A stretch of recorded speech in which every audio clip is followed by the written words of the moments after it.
This is Talk of the Town, a weekly program featuring community events happening in and around Northeast Michigan. With your host, Bradley Summers. And get the latest from Alpena Community College with ACC President Dr. Don McMaster. And now, today's Talk of the Town.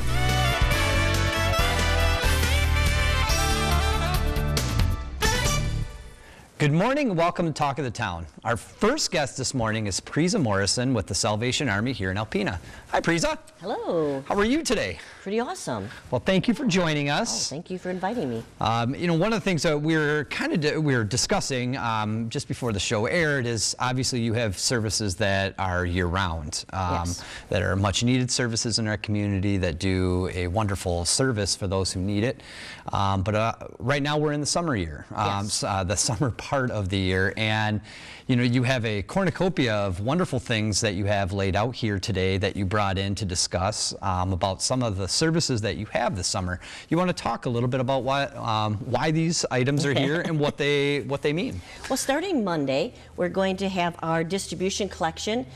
A couple Christmases ago, we had a lot of parents come through our toy shop and they said, "Do you have any undergarments? We just can't afford them, and our children are growing up, and we need some new undergarments." And we said, "Well, no, we didn't think anything about that." Yeah. And so I talked to Kathy, and Kathy said, "Well, let's have a distribution, and we can provide those items for people." And with the increase in the number of agencies providing backpack school supplies, we thought, well, let's pull back from that a little bit and look at the function of providing items for them, undergarments. So it'd be like t-shirts, socks, underwear, bras, anything that a young person would need from kindergarten all the way through 12th grade. Those are items that, there's even stats that say that the economy is getting better when people start buying underwear. Yeah. So with our economies not being the greatest right now, I can see people are probably putting that to the side and saying, I can handle that, handle that little hole in my undergarments. Well, we don't want a child to go to school like that. We want them to go with self-confidence about them and feel good about it and not have anything even tidy, around them. So that's why we're providing this. So we're collecting from the community any items that they may have. Again, starting now, or really Monday, is our kickoff for that item. And then in August, we'll be providing that for the families to come in and pick up their items. Awesome. And where can people donate these items? Right now, they can drop them off at the Salvation Army. Our business hours are Monday through Friday from 8 to 4, but we also have a little green bin, an after-hours bin that they can put the items into. Also, they can give a cash donation because, again, some of the items at the end we probably will have to go out and buy if we don't receive the correct amount of items for a certain age group or a certain size. We'll need to go out and purchase those items, so they can even send drop off the money there, or they can also send it to 722 North 2nd Avenue here in Alpena, Michigan, 49707. Excellent. And what a great way to listen to the community, find the needs, and to step up and do something other than just, the pencils, the paper, and the things for the kids to go back to school with. But these are really important aspects as well, as you said, self-esteem, competence, those things. And that's what I like about being a part of the Salvation Army, is that our donor base is in this community. We don't get a lot of grants from the other, from other government agencies that control us or tell us what to do. We have to keep our ear down to the community, and if we're not keeping our ear down to the community, they'll say, why do I want to donate to you? You don't listen to me. You don't provide the items that we need. So I'm always listening to what other people are saying. I always like to listen, okay, how can we help people that are in between the cracks? A lot of people help with this, a lot of people help with that, but who helps with this? Yeah. And so we try to reach out and see what we can do to help, and that was one of the situations we saw that said, hey, why not do that? Wow, and one of the services too that I'd like to discuss here as well is you had talked about 30% increase in services this year. Yes. Especially coming around housing, paying for rent, paying mortgages, just trying to keep people in a home and not become homeless. Yeah.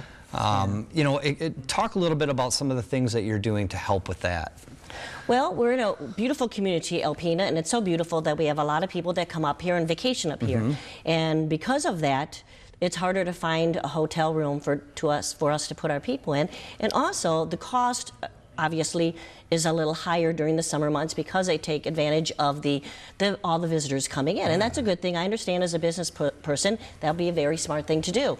But it makes it harder for us who are in this community to try to find affordable housing for our people to stay in when there's a case of an emergency. We see a lot of people who maybe were doing good with their rent until their car broke down, they need their car to go to work, or they did a really great on their paying their rent until they had a medical emergency.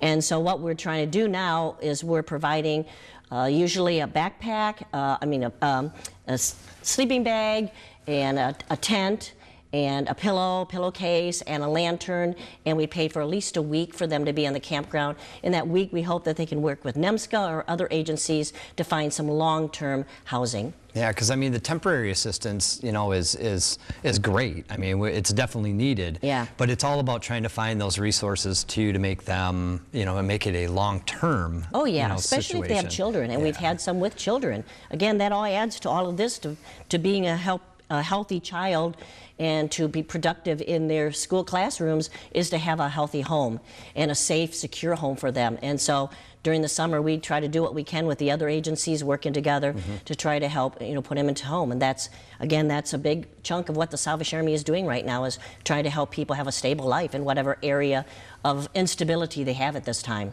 You know, and you hit the nail on the head when you said, you know, the collaborations and partnerships with other entities. You have such a wonderful spirit about you and, you know, the agency that you represent with the Salvation Army, that you bring in people, you bring in different resources, you think outside the box to help other people in this community that, you know, maybe too proud to ask for that help, or maybe, you know, doesn't know how to ask for that help. Yes. And, you know, you welcome any individual with such warm, you know, warm smiles and a hug, and you know, it's incredible to watch what you're doing here since you've been here. Yeah. Well, we believe that we're all image bearers of God, and God created us all, and we're all very special. And if I mistreat you, in a sense, I'm mistreating the creation that God created, and that's not very good. So we want to make sure that we let everyone know you are special. You can achieve more than where you're at right now. We believe in you, and we're going to help you achieve that goal. Wow. Well, and that's, again, why we hired our new caseworker to do Pathway of Hope, to really sit down with people and help them move past where they're at right now. Excellent. Well, I look forward to talking more about the Pathway of Hope next time you're on the show. Thank you. Unfortunately, that's all the time we have again today. It goes by so quickly. Yes. But thank you so much for your time being here and talking about the wonderful services that you're helping in the community. Thank you. Thank you. Stay tuned after the break for Annie Hepburn with Relay for Life. Hello and welcome back, everyone. My next guest this morning is Annie Hepburn from Relay for Life. Hey, Annie. Hi, Brad. How are you today? Hey, I just want to make sure, I want to put the other hat on you today. Right. Usually you're here talking about the Senior Center and all those wonderful services and your team and everything over there, but today we're here to talk about the Relay for Life event. Exactly, which is ran through the American Cancer Society. It is actually this year we are bringing back the 24-hour event. We have not done that in a couple years. So it's going to look a little bit different this year. Normally we do 12 hours. So really it's going to kick off at 10 in the morning, but our survivor lap will be at 11 a.m. And then throughout the day and the evening, we will have different lap themes like silly string lap or purple lap, so watch for that in the news. So we're going to have different lap themes. We will have a DJ, a food truck, and so we'll be busy throughout the day. Yeah, so there's a lot of different activities and events that's, you know, more than just the relay. Yes. That's the center and the draw to get as many people, obviously, and donors and supporters and people, you know, involved. But obviously there's a lot of other things going on. Yeah, so, and like I said, the relay is a little bit different than it used to be years ago. There's not as many teams. We're always hopeful to get new teams, or we just want to encourage people to come down because there's so much. And the survivor lap kicking off the event is really, when you watch all the survivors walk around that lap, it is very emotional and touching. And it's good to know that we have that many survivors. And I know that all of them don't come. Last year we started that we do another survivor lap at 5 o'clock. So if people can't make it at the 11 o'clock, they can come at 5 and we'll do another survivor lap, just because we know, you know, not everybody can make it at 11. So we want to recognize our survivors again at 5 p.m. Oh, that's fantastic. And the kickoff for this event is Saturday, August 5th. Yes, so Yeah. it's August 5th, starting at 10 a.m. till August 6th at 10 a.m. And we were sitting here trying to ponder, how many years has this event been going on? Yeah, I think Alpena's been doing it more than 40 years. It's moved places, and I know that I've been involved at least 20, and the reason I just kind of got involved with my previous employer, and then my niece got touched by cancer and is now a survivor, and so then it just makes me keep going. And we all know somebody who has been touched by cancer, maybe is still on that journey, going through treatments, or really have moved on, but we know that they need to be recognized and honored and remembered. And the Luminaria service that starts about 9:30 p.m. that evening, once it gets dark, we light all the Luminaria bags in memory or in honor, and then the different team members get up and read names, which is very touching. Wow, yeah. I mean, I would say if you've never been to the relay, that's a part that you want to see. That's excellent. It's amazing. And it's taking place where? At the Alpena Fairgrounds. At the fairgrounds. So that's usually the staple where it's at, correct? The last couple years. Last couple years. We've moved back there. And I think, it's a good space for us because it's visible and it's just a good place. In years past, we've had members from my organization that have been involved for many years, and they would always have I did 365 laps, or I did and it was like a huge competition between the different teams on how many times, of course they had 9-year-old children who could just run and run and run and run, and the rest of us would just get exhausted even watching that, let alone trying to make a number like that. But, it's such a great event for the community, and it brings awareness to such a really, really important aspect of, human care, and why why we need to have a lot of these human services here in Alpena. Right, and the funds raised here don't stay locally, but they are for research. And so, not everybody gets a cancer that's treatable, and some people have to go into trials, and some people have to go travel away, and they need some help financially with that. And the American Cancer Society supports that. And we all want a cure for cancer. Yeah. And we've been hoping for that for years, and we will continue to fight for that. And I think that's why many of us still relay, just because we want a cure. I don't want to hear that somebody else was diagnosed, and I don't want to hear that another loved one was affected. It's just, it takes your breath away. And every penny, like you said, helps with that research. And if you see just the advancements, it's from where it's come just even 10 years ago, is pretty incredible. Exactly. And it's because of events like this and awareness and people still making it an extraordinarily relevant, issue in our community and worldwide, that we can never forget. Exactly. And I know people here locally in Alpena that they would not be here without trials.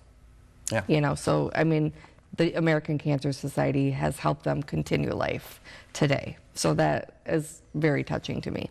Well, in just the last minute or two that we have here, we definitely wanted to talk about a really cool event that's happening just a week before the actual relay. It's called Paint the Town Purple.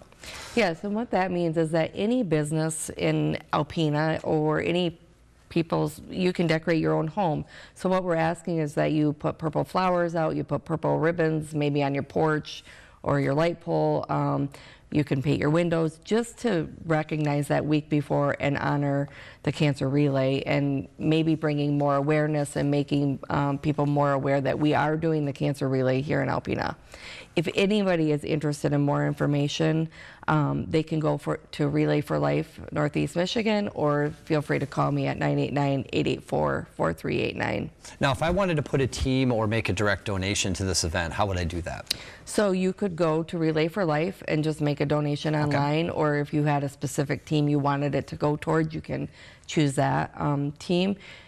If you want to make a team, you just go on there and create a team and start raising money. And that's really, we're always welcoming new teams, but if people are not sure, we're always saying just join a team and just be part of the event. And then if you really like it and wanted to create a bigger team next year, then feel free to do that. But we don't want people to feel like they have to have a team to come to the event. Yeah. And if you don't know, just come and ask us and we'll have you be our team member for this year. Yeah, because support is support. Exactly. And we don't care what campsite you're on. We all just want you down there to enjoy the event and recognize those who are fighting the fight and who have passed. Thank you. Thank you for putting this on and for your 20 years with this organization. It's amazing you've been doing this since you were 6 then. Right.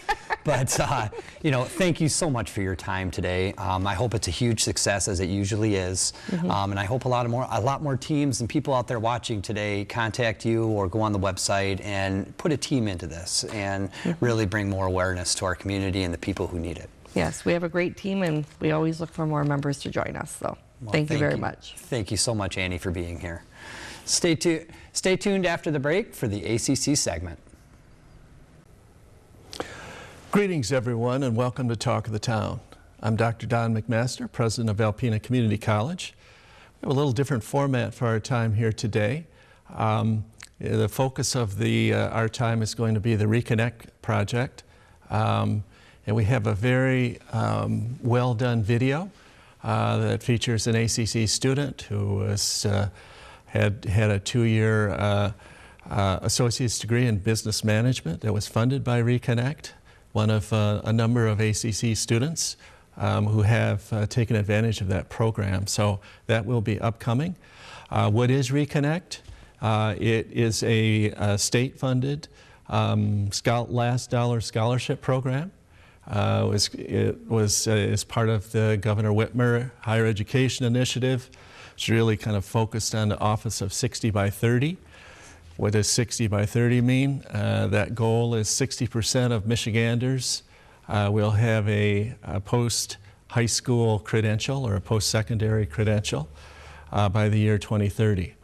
There's clear evidence that folks who have a industry validated or a credential from a community college or a university will do better, both in terms of career path, career velocity, and overall career earnings than folks that don't have that. So ACC, along with all the other community colleges in Michigan, participate in this program. And to be eligible for Michigan Reconnect, you must be 25 years or older when you apply. Now that was the criteria last year. In this year's budget, the FY24 budget, that age has been lowered to 21. So if you're between 21 and 25, this could fit for you, and if you're 25 years and older, it definitely fits. You have to have lived in Michigan for a year or more, have a high school diploma or a certificate of completion, a GED, and have not yet completed a college degree, associate or bachelor's degree. So if you want to know more about this, it's a wonderful opportunity. Reach out to ACC Director of Admissions, Mike Colleen, our Financial Aid Director, Amanda Belusar. They are knowledgeable people and they will help you out. I get some records. What are those? It's just my goal for the end of the year is to get 400 at bench, 500 at squat, 600 at deadlift, and I'm pretty close on 2 of them, but I think I'll get there.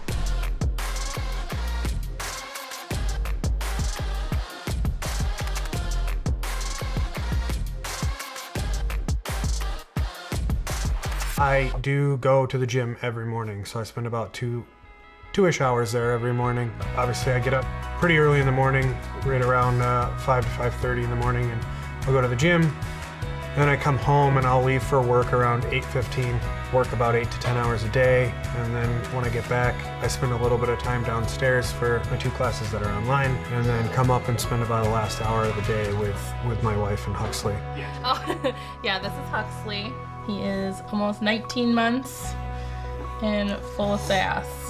My days are so jam-packed, it feels like she's having to basically run the entire house by herself, but she's been strong and supportive throughout all of it, and I really appreciate her for it. It's a lot more hectic now. I mean, he's working like 6 to 7 days a week, plus college work. So I mean, it's hectic now, but we're almost done. What made me want to go back to college was the same thing that made me end up leaving my old work. Before I went back to school for Reconnect, I was working in a factory setting, so I would work like 12-hour shifts, 4 on 4 off, but it was just a humdrum situation. I was afforded the opportunity to become a supervisor there, and a manager's position opened up. I applied for it alongside 2 other individuals that were supervisors at the time, myself and one of the others having just shy of 2 years experience. The third guy had worked there for 20 years. So he knew the press lines from top to bottom and really knew the functionality of everything. We all applied and they all told us the same thing, that none of us had a degree, so we weren't qualified. So I took it upon myself to try to go back to college, and in doing so, I tried to work with the business to free up the time, and they wouldn't, so that's why I ended up at Lost Lake Woods Club and why I'm back at college. I needed something to find to put my energy into, and this has really helped me stay focused and stay going and relieve any stress or anger that I might have throughout the day. So the degree I'll be getting when I graduate, it'll be an associate's in business management. Being out in the workforce for a long time and then going back, it can be scary. For me, it had been 10 years out of high school, over 8 years out of college, and I had a lot of support. My wife was very supportive and telling me I was smart and I could go back and I could do it. Did you ever worry that Jimmy wouldn't finish school? No. That's really not good. That didn't sound super sure. No, I mean, I just worried about that he took on too much. His timing was really bad. So we just found out I was pregnant, and I was like, why are you doing that? I fully support him because he's super smart. I knew he could do it. It's just he's got to have that focus to do it. I'll tell you, one of the things that I love is because you're a non-traditional student. I loved having Jimmy in our classroom. Many of the concepts, the theories that we're teaching, he's experiencing these. I grew a lot from my first time going to college till now. Me being able to apply real-world knowledge to some of the stuff in class instead of just oh, that's a cool thought and move on.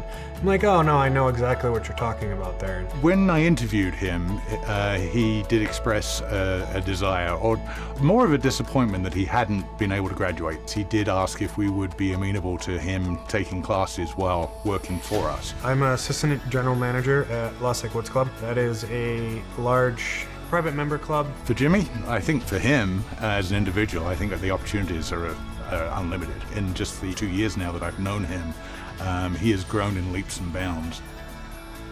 When I started as a facilities manager. As I've grown and learned through college, I've been able to take more of an operational manager role. And from there, it's actually allowed our GM to focus more on the membership and growing the business side of things. What is it about the powerlifting thing that kind of interests you?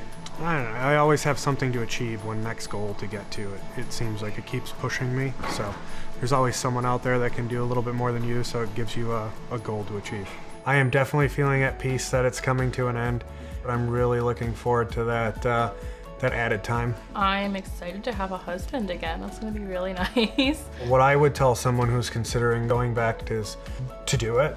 It's definitely worth the time and effort you're putting forward. No, it's not going to be easy. It's going to take some sacrifice for sure. I think if we can do it, and I really think that anybody can, because he has had a crazy 2 years, and he adulted really well because I was gone for a full month by himself. Well. He handled it. My mom did help a lot, but he adulted well, and if he could make it through that, I'm like, you got the rest of it.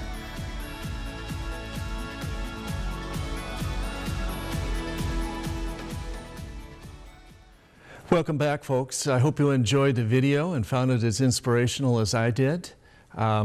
If you're interested in Reconnect, seek out help at the college. We're here to help you attain your educational goals. And thank you for watching Talk of the Town. We'll see you again next week.